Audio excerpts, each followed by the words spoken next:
Hello everyone, welcome to our YouTube channel U-Turn Digital. One step towards success. My name is Anil सांकला। इस channel को आप subscribe कीजिए जिससे इस चैनल के जो भी फर्दर नोटिफिकेशन है वो आपको ऑन टाइम मिले और आप लेक्चर पर ऑन टाइम रहें। हमारे ऑफिशियल टेलीग्राम चैनल को ज्वाइन करने के लिए डिस्क्रिप्शन बॉक्स में लिंक दे रखी है, उस पर क्लिक कीजिए। आपको उस टेलीग्राम चैनल पर लेक्चर की PDF प्रोवाइड की जाएगी। तो दोस्तों, इस वीडियो में हम दो पजल देखने वाले हैं, जिसमें सबसे पहली पजल आपके सामने ये रही। तो दोस्तों, इसमें जो लिखा हुआ है उसको आप ध्यान से पढ़ें। और बताया गया है कि 8 लड़के हैं और ये 8 लड़के जो हैं एक सीधी रेखा में उत्तर दिशा की ओर उन्मुख हैं। दोस्तों, एक पंक्ति में 8 व्यक्ति बैठे हैं और इन 8 का जो चेहरा है वो उत्तर दिशा में है। दोस्तों, आगे लिखा हुआ है कि उनमें से प्रत्येक का भार जो है अलग अलग है। इसका मतलब 8 व्यक्ति हैं और इन 8 व्यक्तियों का जो भार है 15, 20, 23, 24, 30, 38 और 48 और 54 किलो यहाँ पर दिया हुआ है। दोस्तों, तो पजल में ध्यान रखें, 8 व्यक्ति और 8 यहाँ पर अलग अलग वजन दिए हुए हैं, जो कि मैं सबसे पहले यहाँ पर लिख लेता हूं ताकि इन वजनों की आपको थोड़ी बहुत कैलकुलेशन करनी होगी। तो दोस्तों, यहाँ पे 15 किलो है, फिर आपको 20 किलो दिया हुआ है और उसके बाद में 23 है, फिर यहाँ पर आगे 24 किलो है। आप यहाँ से देख सकते हैं दोस्तों, 30 और 38 और उसके बाद में 2 वजन और हैं, 48 किलो और 54 किलो यहाँ पर दे रखे हैं। दोस्तों, अब यहाँ पर जो पजल बनानी है 8 व्यक्तियों का चेहरा उत्तर दिशा में करके, तो पजल शुरू होगी दोस्तों यहाँ से। तो हम आगे बढ़ते हैं। तो दोस्तों, यहाँ पर पहली लाइन लिखी हुई है कि आई उस व्यक्ति के बाएं दूसरे स्थान पर बैठा है जिसका भार यहाँ पर 38 किलो दे रखा है।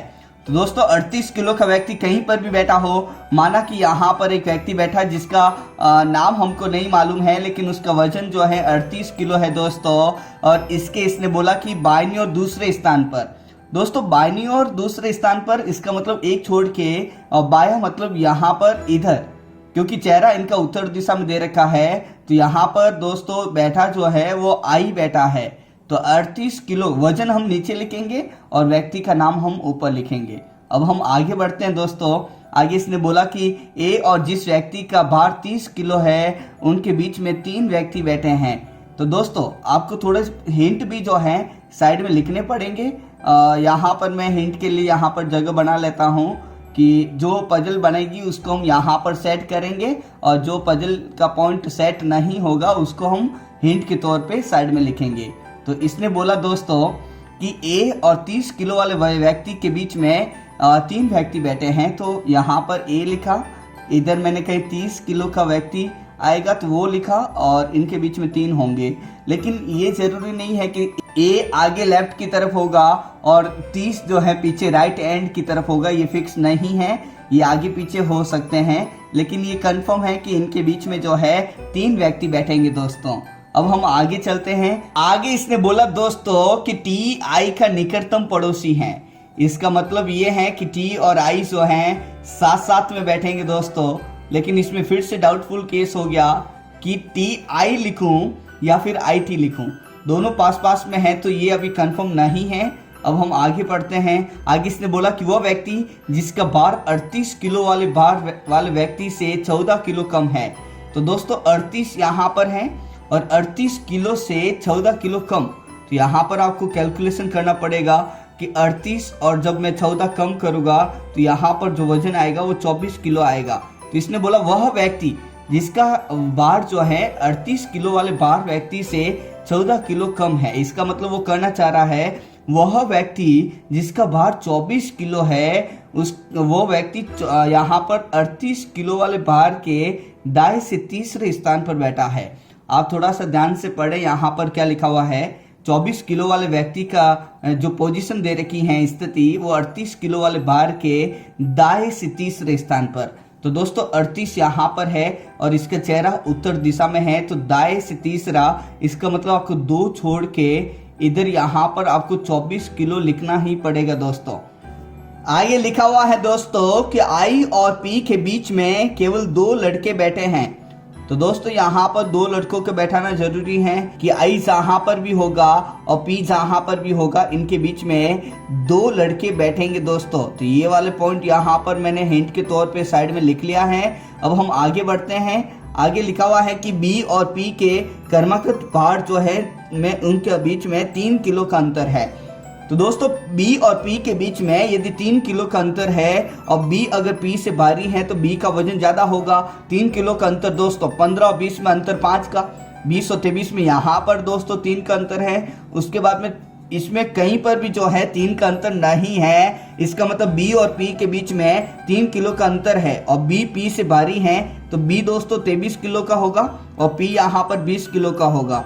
तो ये वाला पॉइंट आप थोड़ा सा ध्यान रखें दोस्तों। यहाँ पर आप जब ध्यान से देखोगे तो आपको पता चलेगा कि यहाँ पर 1 2 3 4 5 6 व्यक्ति आ चुके हैं। इसका मतलब यहाँ पर पंक्ति में 8 व्यक्ति थे, 6 यहाँ पर आ गए। आई और पी के बीच में 2 व्यक्ति जो अभी मैंने बताया कि इधर आ सकते हैं, लेकिन इधर यहाँ पर नहीं आ पाएंगे क्योंकि जब आप व्यक्ति गिनोगे तो 6 आ चुके हैं। अब यहाँ पर 2 और आएंगे। यदि आई और पी के बीच में इधर 2 व्यक्ति बैठा दिए, आई और पी इधर लिख के 2 व्यक्ति, तो यहाँ पर 9 हो जाएंगे। इसलिए इधर आई और पी सेट नहीं होंगे। आई यहाँ पर है दोस्तों, तो 2 छोड़ के पी को यहीं पे सेट करना पड़ेगा। और आपको मालूम है कि आई और पी के बीच में 2 व्यक्ति बैठे हैं। ये वाला पॉइंट तो आपका क्लियर हो चुका है, लेकिन यहाँ पर इसने बोला था बी और पी के बीच में क्रमागत भार के बीच में 3 किलो का अंतर है। 3 किलो का अंतर 20 और 23 किलो के बीच में ही है, जो कि आपको बता रखा है।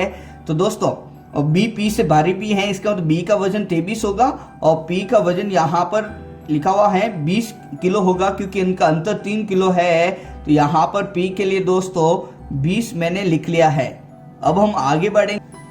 आगे जब आप चलोगे दोस्तों तो यहाँ पर पता चलेगा कि एस का जो भार है आई के भार से 9 किलो अधिक है दोस्तों। इसका मतलब एस का भार जितना भी होगा, यहाँ पे हिंट लिख रहा हूं, वो आई से ज्यादा होगा। एस का भार ज्यादा है तो मैंने ऊपर लिखा है, ये 9 किलो का भार ज्यादा है तो यहाँ पर मैंने हिंट लिख लिया है। अब यहाँ पर एस और आई के बीच में 9 किलो का वजन यहाँ पर चेक करना पड़ेगा। जब आप एस और आई के 9 किलो का गैप चेक करोगे तो यहाँ पर 15 और 20 का 5 है, 20 और 3 7, यहाँ पर 3 किलो है तो 5 और 3 यहाँ पर 8 किलो ही हुआ है। लेकिन जब हम 15 और 24 की बात करते हैं तो यहाँ पर 9 किलो का अंतर आता है और किसी के बीच में 9 किलो का अंतर नहीं है। इसका मतलब ये कंफर्म हो गया दोस्तों कि आई और एस के बीच में 9 किलो का अंतर 15 और 24 होगा, जिसमें एस का भार अधिक है आई से, तो आई 15 किलो का होगा और एस जो होगा दोस्तों वो 24 किलो का कंफर्म है। तो दोस्तों एस अगर 24 है तो यहाँ पर होगा, आई यदि 15 है तो यहाँ पर मैंने 15 लिखा। आगे चलते हैं। आगे इसने बोला कि बी और पी के बीच में केवल एक व्यक्ति बैठा है। तो दोस्तों बी और पी के बीच में एक व्यक्ति है तो पी यहाँ पर है, एक छोड़ के इधर बी आ नहीं पाएगा क्योंकि एस है, तो यहाँ पर एक छोड़ के बी इधर ही आना पड़ेगा। और इधर बी का जो वजन है दोस्तों वो आपको बता रखा था कि यहाँ पर मैंने साइड में हिंट नहीं लिखा, लेकिन यहाँ पर एक लाइन आई थी कि बी और पी के बीच में 3 किलो का गैप, मतलब 20 और 23, जिसमें बी का भार पी से भारी है। इसका मतलब बी का भार पी से अधिक होगा। इसका मतलब बी का जो वजन होगा वो 23 किलो होगा, तभी तो यहाँ पर पी का 20 किलो और यहाँ पर 23 और 20 का अंतर 3 हुआ। तो दोस्तों यहाँ पर बी के लिए जो वजन आया है वो 23 किलो कंफर्म है। अब हम आगे बढ़ेंगे। आगे इसने बोला दोस्तों कि आर उस व्यक्ति के दाएं से दूसरे स्थान पर बैठा है जिसका भार 48 किलो है। तो दोस्तों 48 के दाहिनी ओर एक छोड़ के आर, तो दोस्तों आर यहाँ पर अभी आया नहीं है तो 48 भी नहीं आया। यदि मैं दोस्तों 48 किलो यहाँ पे आई के तुरंत पास में लिखूं तो भी इसके दाहिनी ओर एक छोड़ के दूसरे स्थान पे आर नहीं आता क्योंकि बी है। और यदि मैं यहाँ पर एक व्यक्ति को छोड़ के इधर बैठा दूं तो भी यहाँ पर दाहिनी ओर फिर आई मिलेगा, आर नहीं बैठ पाएगा। इसका मतलब 48 और आर इधर सेट नहीं होंगे, आपको इधर ही सेट करना पड़ेगा। तो ये कंफर्म हो गया दोस्तों कि 48 यहीं पे आएगा।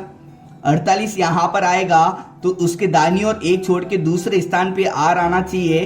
तो यहाँ पे आर कंफर्म है दोस्तों। यहाँ पर ये वाला पॉइंट खत्म हो गया।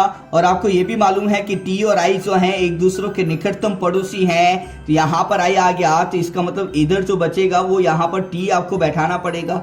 तो दोस्तों ये 8 पॉइंट सेट हो चुके हैं, 8 व्यक्तियों की जगह सेट हो चुकी हैं। यहाँ पर लास्ट पॉइंट बचा हुआ है कि ए उस व्यक्ति के ठीक दाई और बैठा है जिसका भार 23 किलो है। तो दोस्तों जो व्यक्ति 23 किलो का है उसके तुरंत दाईं ओर ए बैठेगा। तो दोस्तों 23 किलो यहाँ पर पहले से लिखा हुआ है और वो बी के लिए है और बी का चेहरा उत्तर दिशा में है, तो इसके तुरंत दाईं ओर यहाँ पर ए आएगा। ये वाला पॉइंट कंफर्म हुआ। अब आपको मालूम है कि ए और 30 किलो वाले व्यक्ति के बीच में यहाँ पर जो बीच में व्यक्ति बैठेंगे वो 3 बैठेंगे। तो ए यहाँ पर है, 3 छोड़ के आर के लिए 30 किलो आ सकता है।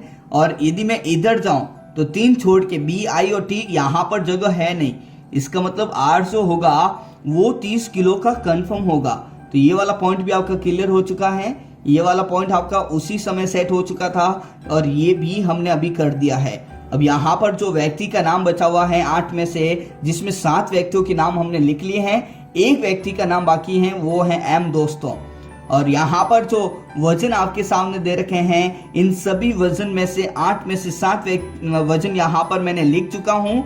एक वजन यहाँ पर बाकी है टी का और इसमें से जो बाकी है वो 54 किलो। तो दोस्तों टी के लिए जो वजन आया है वो 54 किलो आया है। तो दोस्तों इस सवाल को जो मैंने सेट किया तो इसमें जो पजल बनी है ये वाली बनी है। बहुत ही आसान, थोड़े से आप हिंट पर ध्यान दें। हिंट आप साइड में लिखें, जहाँ पे वो बनते हैं उसको आपको साथ में सेट करना पड़ेगा।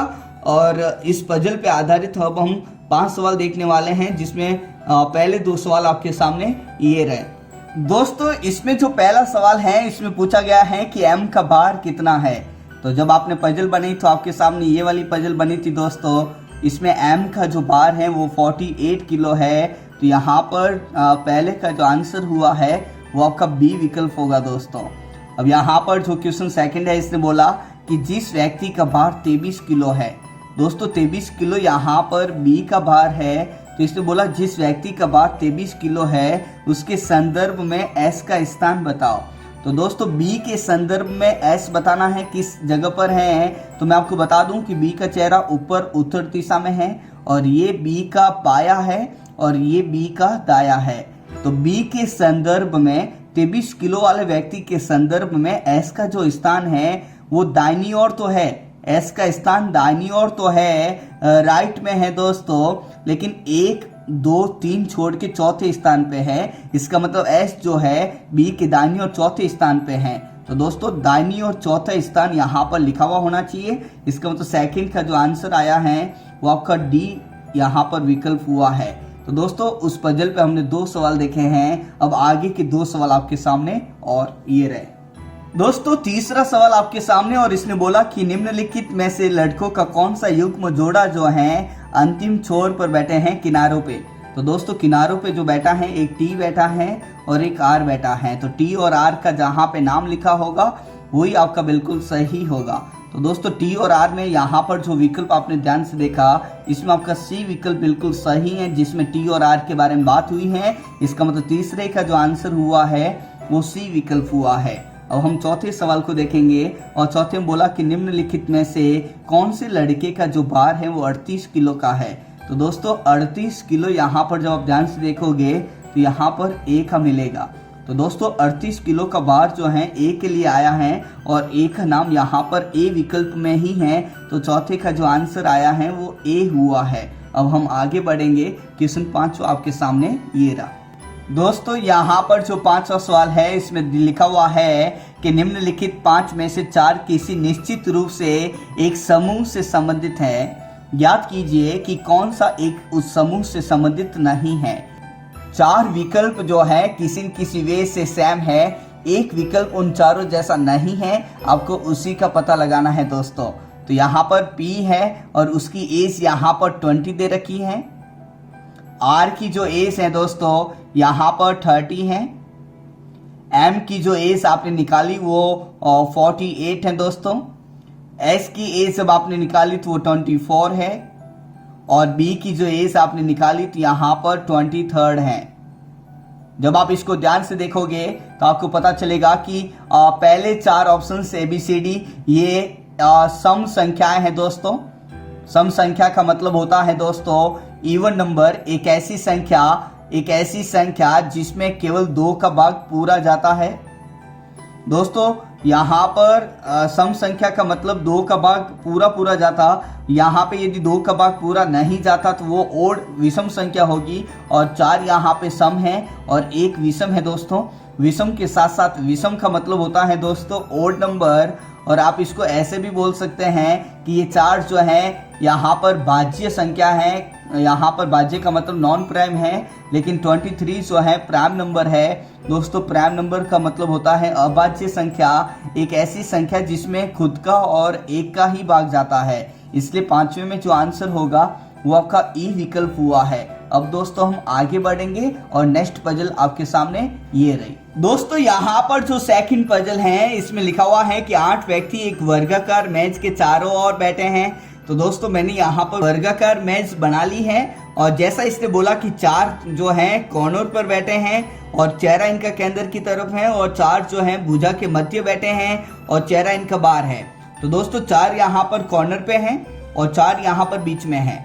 जो कॉर्नर्स पे बैठे हैं इनका चेहरा टूवर्ड्स द सेंटर यहाँ पर मिड पॉइंट की तरफ है, और 4 जो भुजाओं के बीच में, इसकी 4 भुजा 1 2 3 और 4, तो इनके बीच में बैठे हैं और इनका चेहरा आउटवर्ड दी सेंटर है, बाहर की तरफ उन्मुख है। दोस्तों ये टेबल मैंने पहले ही आपके लिए बना ली है ताकि आपको आसानी रहे। दोस्तों अब इस पजल को हम सेट करने वाले हैं। आगे इसने बोला कि जे का चेहरा जो है केंद्र की ओर उन्मुख है।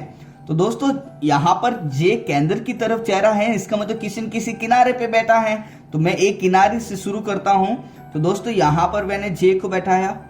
आगे इसने बोला कि जे केंद्र की तरफ उन्मुख है अंदर की तरफ, और क्यू के बाएं से तीसरे स्थान पर बैठा है।